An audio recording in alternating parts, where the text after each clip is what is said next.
Bonjour à tous, j'espère que vous allez bien et que vous passez tous une belle journée. Alors je peux faire enfin la vidéo dans la nature et là je suis en train de regarder parce que depuis tout à l'heure j'entends des bruits dans les feuillages et je me demande bien ce que ça peut être. Et à mon avis c'est un oiseau, j'espère. Donc, voici la troisième vidéo sur le sujet de la mort. J'avais prévu, comme je l'avais dit dans la précédente vidéo, de faire une sur le sujet des passeurs d'âme. Qui ils sont, quels sont leurs rôles, comment on peut savoir si on est ou pas un passeur d'âme. Mais c'est pas le sujet pour aujourd'hui. Je pense que je ferai au maximum pour la faire la semaine prochaine. Mais finalement, j'ai changé de sujet et je vais le faire sur cette vidéo sur la réincarnation. En fait, on m'a soufflé ceci, je l'ai entendu en 5D, de faire plutôt une vidéo sur la réincarnation. Donc je vous avoue, comme c'est pas un sujet qui m'inspire plutôt, on va dire. Ouais, ce n'est pas un sujet qui m'inspire, je sais pas tellement dans quel angle le prendre. Peut-être que comme pour tout sujet, il y a un angle à choisir. Mais donc du coup, je vais tenter autre chose. Je vais tenter autre chose parce que je vais le faire en canalisation. Donc, les canalisations, je le fais en séance, je le fais avec des amis, la famille, voilà. Je le fais régulièrement, donc ok. Mais jusqu'à maintenant, je ne l'ai pas fait en vidéo et je ne l'ai pas fait de façon aussi officielle. Donc voilà, je vais me lancer et faire le maximum pour le faire au mieux. Donc sûrement il y a des moments, je vais avoir des moments, voilà, je vais être un peu silencieuse, des moments de pause. Donc voilà, ça va être un peu plus long que d'habitude, hein, désolée. Et je vais vraiment bien faire les choses. Un petit rappel par rapport aux précédentes vidéos, j'avais expliqué que l'âme était une énergie, est toujours une énergie, qui, tout comme l'électricité, détient sa source de l'univers. Donc, comme la lumière détient sa puissance, on va dire, d'un générateur, et bien c'est pareil pour la source. Et c'est en fait l'interrupteur qui choisit, enfin, quand on appuie dessus, hein, c'est pas l'interrupteur tout seul, on est d'accord, mais qui choisit d'allumer et d'éteindre. Et alors à partir du moment où c'est allumé, à partir du moment où l'interrupteur est ouvert, eh bien la lumière va partout dans toutes les ampoules qui sont connectées à ce câble là qui relie l'interrupteur qui lui-même est relié au générateur. L'âme, c'est pareil. À partir du moment où l'interrupteur est ouvert, à partir du moment où l'âme, enfin, la source a ouvert l'interrupteur, l'âme sort de la source donc, et n'est que énergie. Donc, elle se divise à l'infini. Et comme je l'avais déjà mentionné, on vit des vies parallèles, il y a des vies passées, il y a des vies futures, et toutes ces vies-là, parce que cette âme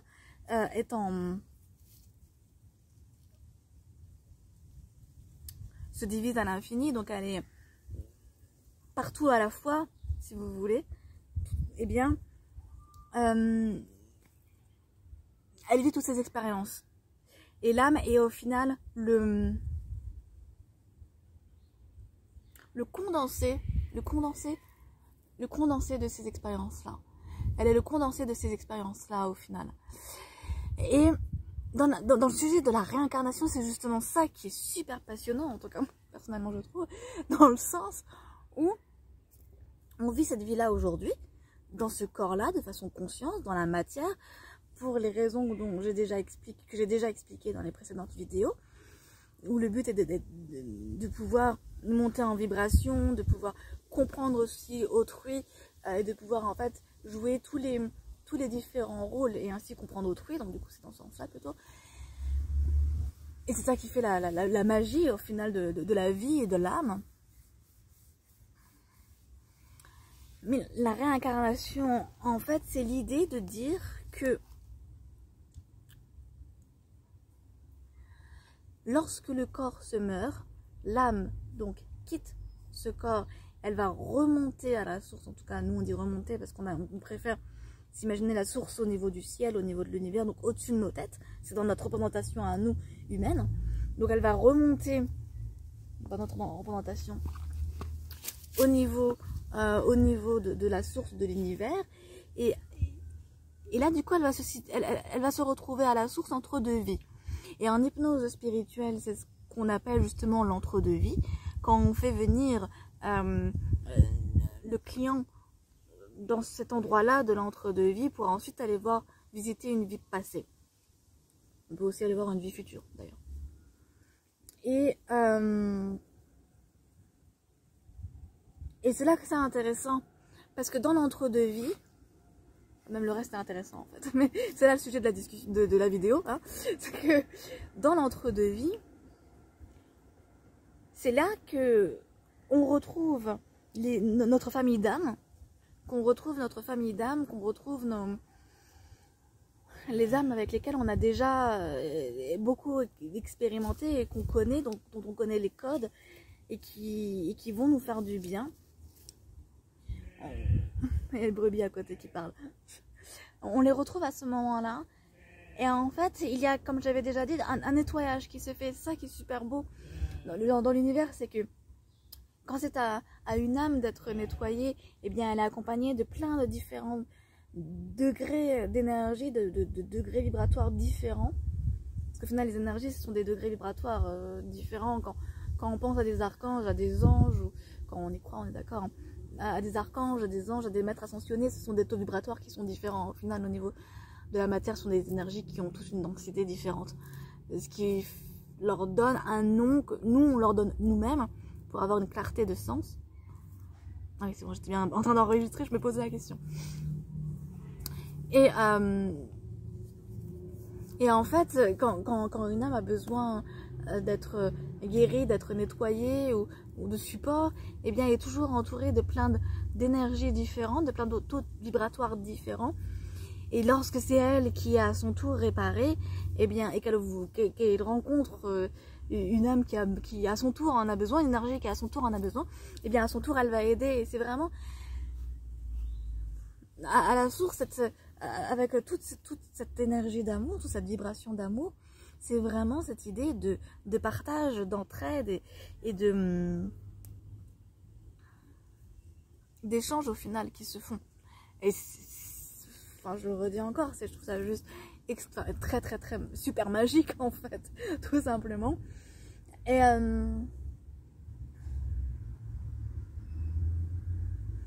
Et c'est cette idée d'entre-deux vies qui est super intéressante, dans le sens où quand on remonte, eh bien on est c'est quoi le mot correct? Quand on remonte là-haut, on se fait un petit débrief à nous-mêmes. On se fait un petit débrief à nous-mêmes, à savoir, tiens, cette vie-là,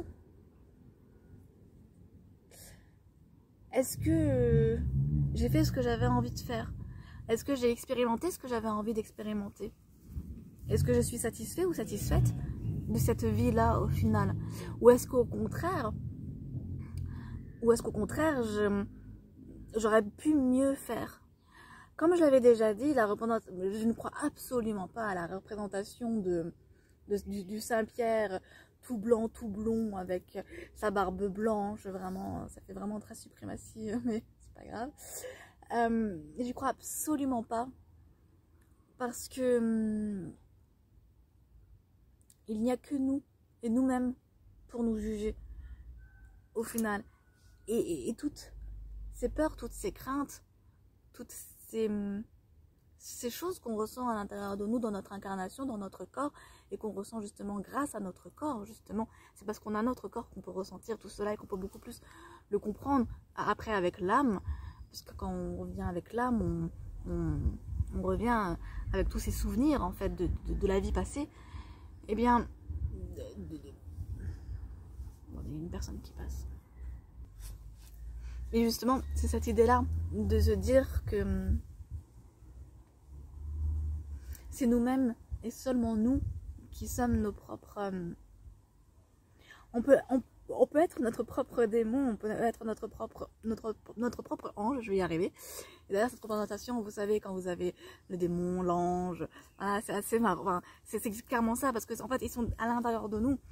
Et ça dépend de la dureté, en fait, avec laquelle on va se juger nous-mêmes. Et à partir du moment où on ne se juge plus, on n'a plus peur du jugement des autres. Et c'est super dur hein, d'y arriver, c'est super dur. Mais c'est possible, ce n'est pas impossible. Et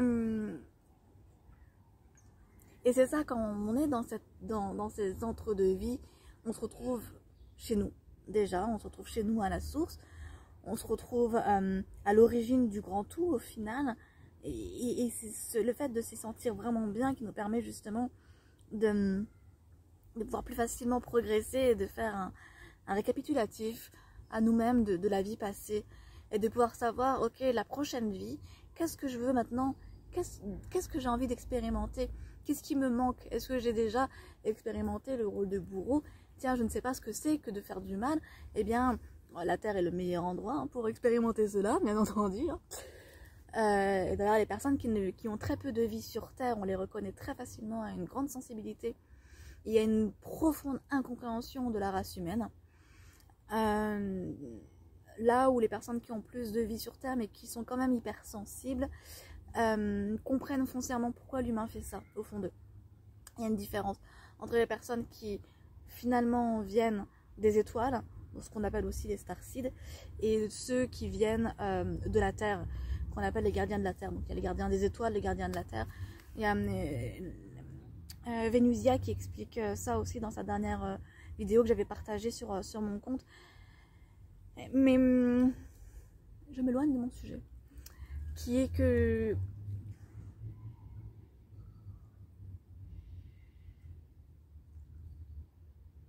justement dans l'entre-deux-vie, et c'est vraiment là-dessus qu'il me faut insister en fait, c'est qu'on se retrouve tout seul. Et que toutes les expériences qu'on a vécues et qu'on vit actuellement, que ce soit dans notre famille, que ce soit dans notre société, que ce soit dans notre corps, donc des maladies du coup, tout ça, eh bien est totalement vu d'un angle différent. Ok. Et du coup, le fait de le voir d'un angle différent nous permet, dans cette vie-là, de beaucoup plus relativiser ce qui nous arrive actuellement et ce qui nous fait souvent souffrir, ce qui nous fait actuellement souffrir. Donc je vous avais dit, hein, là c'est une vidéo qui est canalisée, donc au niveau du fluide, c'est pas la même chose, hein. C'est pas la même chose que les autres vidéos.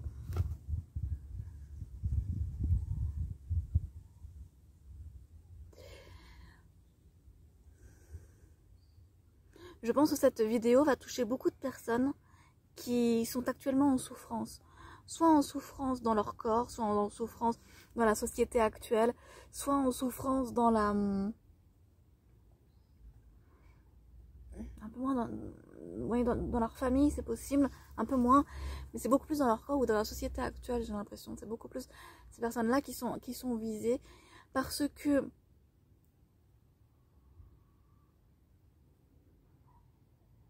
quand on se connecte à cette âme, à notre âme pure qui est la nôtre, quand on arrive à se connecter à notre essence même, à l'essence même de notre âme, et bien à ce moment-là, on se connecte à ce qui est juste en nous. Et cette justesse en nous qui nous permet de beaucoup plus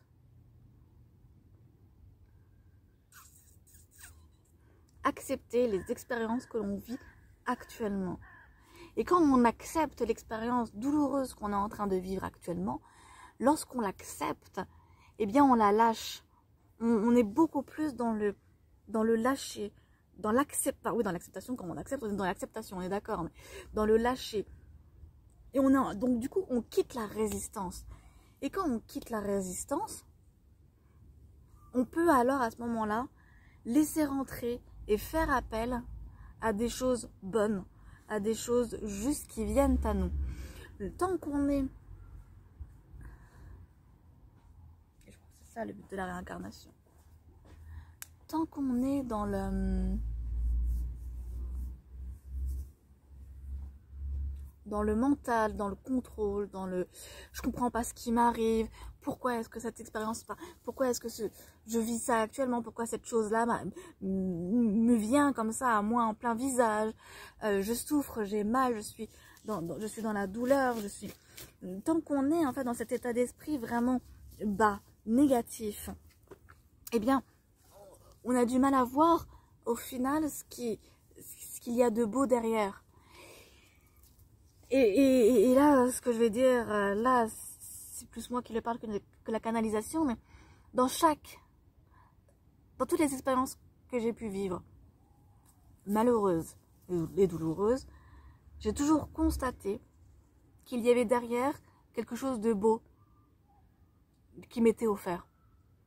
Et je sais que tant qu'on est dans la souffrance, c'est difficile à croire et c'est difficile à intégrer au plus profond de soi parce que on se dit mais comment la mort de quelqu'un peut autant m'apporter quelque chose, comment la disparition d'une personne peut m'apporter réellement quelque chose ou comment cette maladie-là qui me fait souffrir matin, midi et soir, nuit, peut m'apporter aujourd'hui quelque chose et pourtant si, parce que cet événement-là que vous vivez actuellement, que vous expérimentez dans la matière, de la façon la plus concrète et du coup douloureuse possible, eh bien c'est cette expérience-là qui va vous faire découvrir une autre facette de vous, qui va vous faire découvrir une autre facette de l'univers, qui va vous faire vous rentrer encore plus en profondeur à l'intérieur de vous.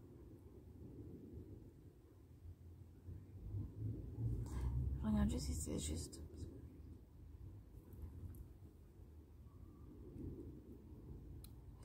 Quand... Je sais pas par quelle expérience commencer. Ouais, j'ai commencé chronologiquement. Excusez-moi. Parce qu'en même temps, je suis en train de négocier.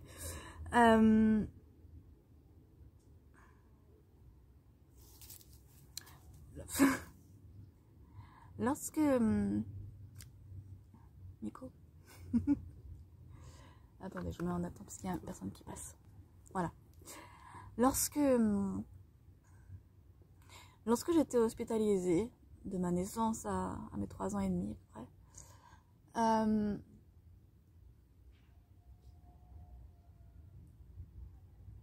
eh bien, j'ai été confrontée à des âmes qui étaient dans la douleur. Forcément, quand on vit dans un hôpital, eh bien,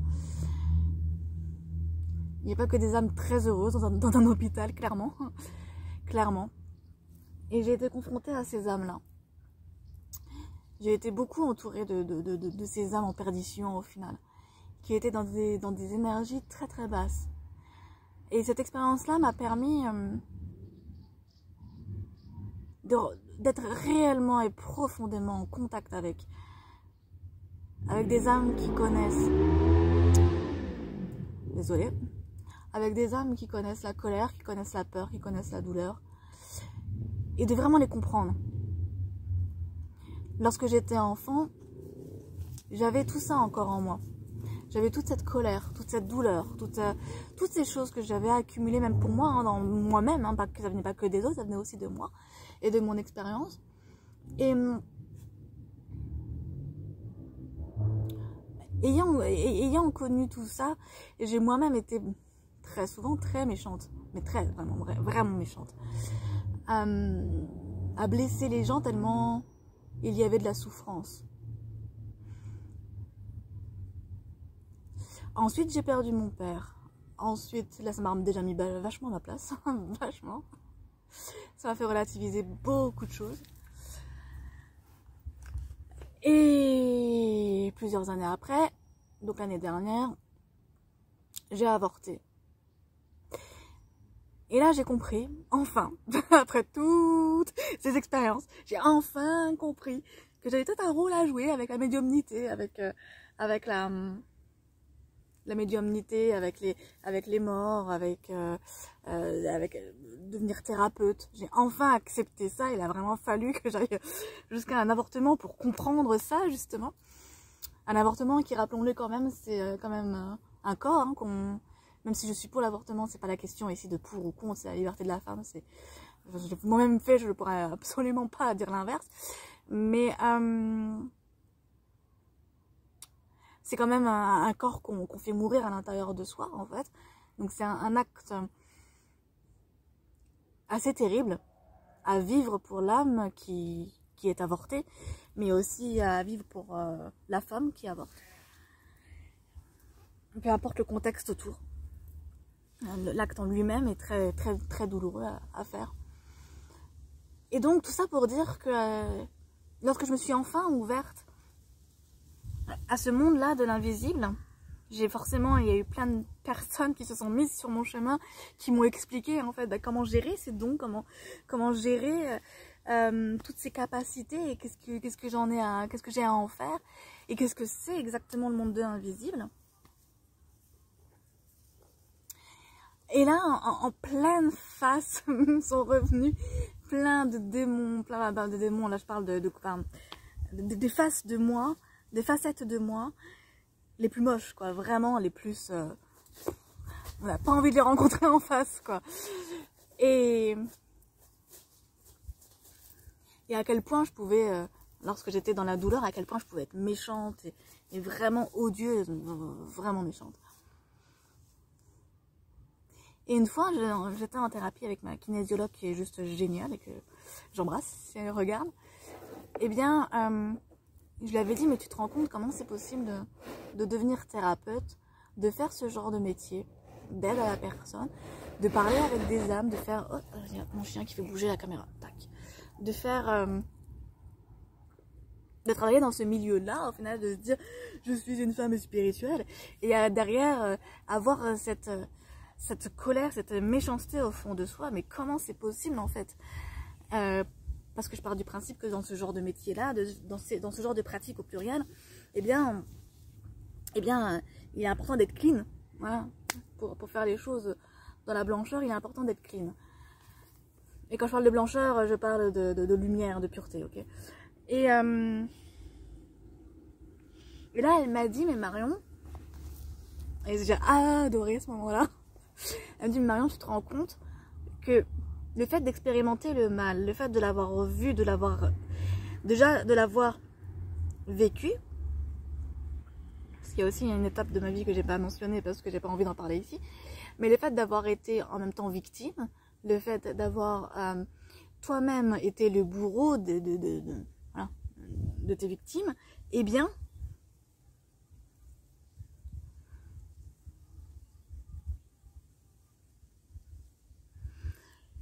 ça te donne maintenant la force de pouvoir, eh bien, comprendre ces personnes-là, comprendre ce qui est réellement, en fait, le mal, parce que j'ai eu accès au plus profond de moi, de mon mal à moi, du mal de l'humain, de l'être humain aussi. Donc ça se joue dans les deux, à l'intérieur, mais aussi à l'extérieur de soi. Et au final... Maintenant, tu as la force de pouvoir comprendre ce que autrui fait lorsqu'il fait du mal et toi-même de comprendre pourquoi tu l'as fait et donc du coup de pouvoir le faire taire dans le sens où c'est bon, c'est comme un enfant, c'est bon, maintenant je t'ai entendu, je t'ai compris et c'est plus la peine de crier, en gros, dans tous les sens du terme. Comme je t'ai compris, comme je t'ai entendu, je sais que tu es là, je sais que tu es présent. Je t'ai accepté comme tu es, tel que tu es, comme on dit à un enfant au final. Et donc maintenant, eh bien, tu n'as plus besoin d'être autant visible. Eh bien, en fait, c'est ça que nous apportent toutes ces expériences. Moi là, je vous l'ai fait par rapport à mon vécu, parce que je ne peux pas parler du vécu d'une autre personne, parce que ce serait pas du tout objectif. Les brebis qui s'y mettent. Mais c'est surtout que... toutes ces expériences nous permettent d'aller toujours plus en profondeur. Et quand on revient du coup au sujet initial qui était quand même la réincarnation, je le rappelle, eh bien,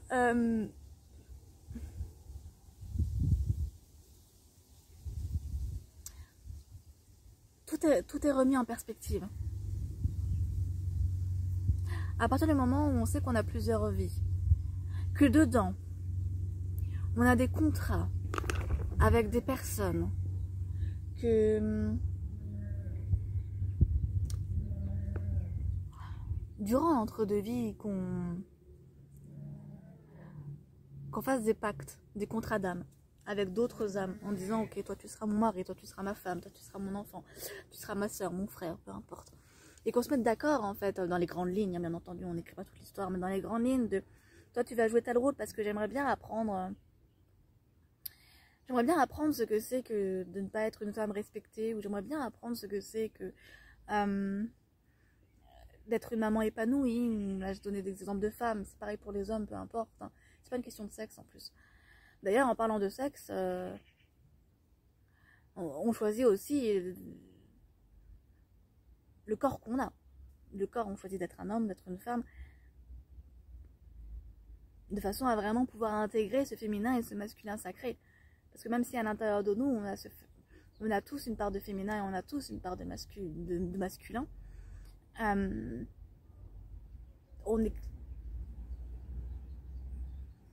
on alterne souvent entre les deux sexes pour pouvoir mieux comprendre la place de l'autre, c'est toujours pareil.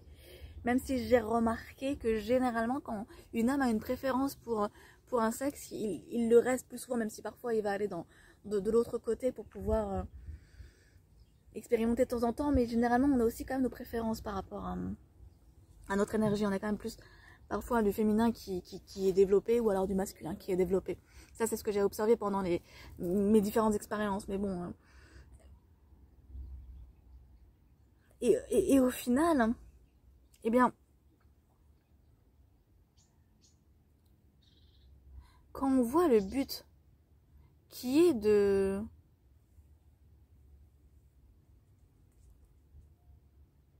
d'expérimenter, quand on voit le but qui est vraiment d'expérimenter et de comprendre, et nous en fait, l'expérience nous permet quoi? Parce que je dis ça depuis le début, oui, les vies karmiques, les vies parallèles, etc., ça nous permet d'expérimenter, mais au final l'expérimentation, elle nous permet de savoir quelles sont nos limites, quelles sont nos forces. Il y a des bruits bizarres derrière moi. Quelles sont nos limites, quelles sont nos forces, et et qui on est au fond. Donc dans telle situation, dans telle expérience, comment est-ce que moi je réagis pour pouvoir en fait avoir une meilleure connaissance au final de soi. Parce que c'est dans la douleur qu'on se révèle. Malheureusement, on est comme ça. Ben voilà, c'est comme un enfant, c'est toujours le même principe. C'est comme un enfant. Un enfant, si vous lui dites ne fais pas ci, ne fais pas ça, ne fais pas ci, ne fais pas ça, eh bien il va rien expérimenter, il va pas connaître ses propres limites.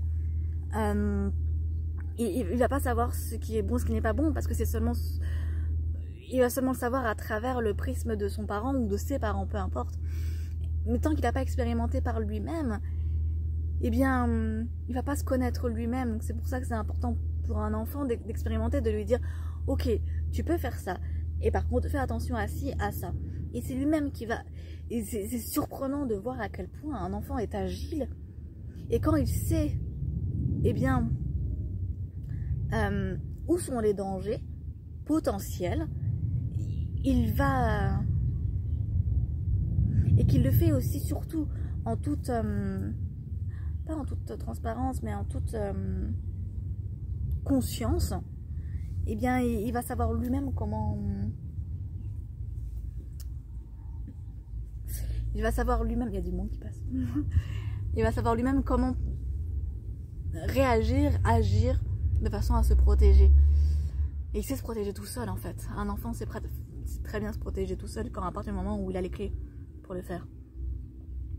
Et bien pour l'âme c'est pareil. À partir du moment où on nous donne les clés, et on nous les donne en fait, grâce aux rencontres qu'on fait, quand on est ouvert en fait à ces clés là, on fait les bonnes rencontres, et c'est en écoutant vraiment activement les personnes dans une simple discussion. Parfois vous avez des clés à une question que vous êtes posée et il y a un sujet qui en amène un autre, qui en amène un autre, et puis paf, il y a la clé qui vous arrive, puis après on arrive sur encore un autre sujet. Et c'est ça qui est formidable, c'est on se dit mais oui tiens, c'est marrant, c'est exactement cet élément-là du puzzle au final qui me manquait. C'est extraordinaire, je trouve. Et voilà à quoi sert les réincarnations, les taux, augmenter les taux vibratoires de son âme pour pouvoir être au plus près de nous-mêmes. Au final, c'est ça le but. Parce qu'à partir du moment où c'est toujours pareil, ce qui est à l'intérieur est à l'extérieur, ce qui est à l'extérieur est à l'intérieur, le yin, le yang, le pôle positif, le pôle négatif, tout ça est relié à partir du moment où on s'accède de plus en plus à notre vérité profonde, à qui nous sommes, au plus profond, et non pas que le nom et le prénom que nous avons sur cette terre-là, le sexe que nous avons sur cette terre-là, la taille que nous avons, la couleur de cheveux, la couleur de peau, au-delà, mais largement de tout ça, eh bien on se rapproche de la source, parce qu'on se rapproche de plus de nous, parce que parce que nous sommes une partie de la source, mais en même temps nous sommes nous-mêmes, hein. Et c'est ça qui est un peu dur à comprendre et à admettre, de la même façon que nous avons l'univers à l'intérieur de nous. Quand vous regardez comment est fait l'ADN, quand vous regardez comment sont faits les gènes, quand il y a de la géométrie, de la géométrie sacrée partout à l'intérieur de notre corps. Regardez notre peau, comment elle est faite. C'est... Enfin, je veux bien croire... je crois à la science, hein, c'est pas absolument pas ce que je dis, mais au-delà de la science, il y a des choses qu'on n'arrive pas du tout à maîtriser. Et là, je sors encore une fois du sujet. J'adore faire des hors-sujets, hein, je suis désolée, mais j'adore ça. Je me laisse tellement guider.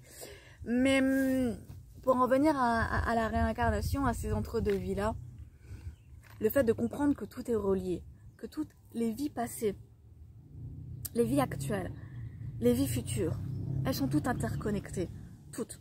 Comme un réseau téléphone, comme un réseau 4G, pas 5G, mais 4G. Mais comme un grand réseau au final, où toutes les informations vont ensemble et communiquent d'avant en arrière, d'arrière en avant, de gauche à droite, de droite à gauche. Elles communiquent de partout. Et à partir du moment où nous, on fait un travail sur nous-mêmes, dans cette vie-là, dans cette incarnation, dans ce corps-là, qu'on met une année, non, ce serait bien, mais qu'on met toute une vie à accepter au final, eh bien on agit en même temps sur les vies parallèles que nous avons sur cette terre ou dans d'autres galaxies. On agit en même temps sur les vies passées, on agit forcément sur les vies futures. Dans la mesure où le temps n'existe pas dans l'espace, dans l'univers, eh bien tout ce qu'on fait tout ce qu'on fait a une action sur toutes nos vies. Et en même temps, ça a une action sur toutes les familles d'âmes, toutes les âmes qui font partie de nos familles d'âmes, et toutes les âmes avec qui on a des contrats d'âmes. Donc vous imaginez la connexion qu'il y a entre toutes les âmes vivantes sur... Rien que vivantes sur Terre. C'est juste waouh. Tout ça, simplement parce qu'on est tous reliés par la source. Donc, on est tous unis. Et c'est ça aussi ce que la Terre est en train de nous faire comprendre actuellement avec tout ce qui se passe. C'est l'unité de l'humanité. Et à mon sens, ce sera seulement l'unité de l'humanité qui va nous permettre, au final, de s'en sortir au mieux par rapport à ce qui est venu, ce qui vient et ce qui va continuer à venir. Voilà. Donc, sur ces magnifiques paroles, je vais m'arrêter là. Déjà 34 minutes, c'est déjà pas mal. Si vous avez des questions, n'hésitez pas. Et puis, je suis toujours disponible, que ce soit dans les commentaires, que ce soit par message privé, par email, peu importe. Tous les moyens de communication sont bons. Donc, voilà, je suis joignable. Je vous fais de gros bisous. Je vous dis à très bientôt. et une belle journée. Ciao.